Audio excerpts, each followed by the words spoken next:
राजा अजातशत्रु का राज बहुत अच्छा चल रहा था, किंतु कहते हैं ना कि समय हमेशा एक जैसा नहीं रहता। ऐसा ही अजातशत्रु के साथ हुआ। राजा कई मुश्किलों से घिर गए और उन मुश्किलों से बाहर नहीं निकल पा रहे थे। उन्होंने कई युक्तियां अपनाई लेकिन असफल रही। एक दिन उनकी मुलाकात एक तांत्रिक से हुई। राजा ने तांत्रिक को अपनी मुश्किलें बताई।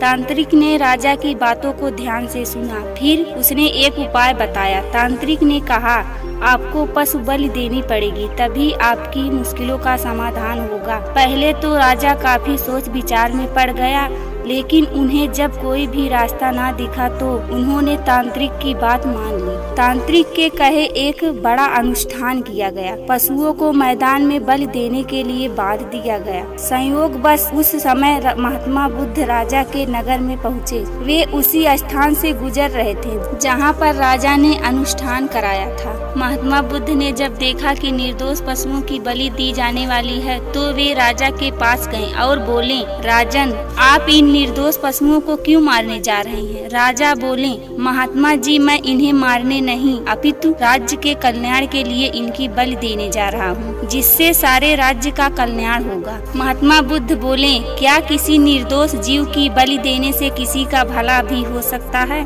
थोड़ा सा रुककर महात्मा बुद्ध ने जमीन से एक तिनका उठाया और राजा को देते हुए बोले, इसे तोड़कर दिखाइए। राजा ने तिनके के 2 टुकड़े कर दिए।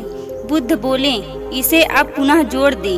राजा बोले, महात्मा जी, यह आप कैसी बातें कर रहे हैं? इसे तो अब कोई भी नहीं जोड़ सकता।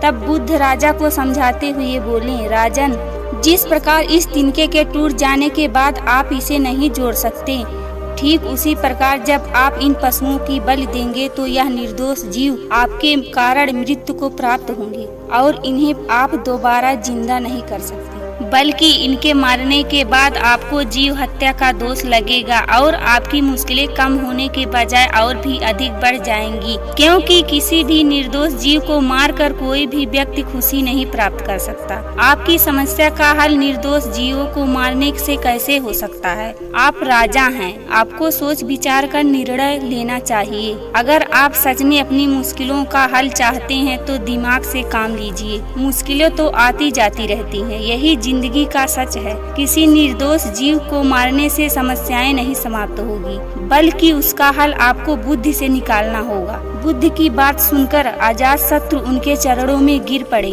और अपनी भूल की क्षमा मांगने लगे।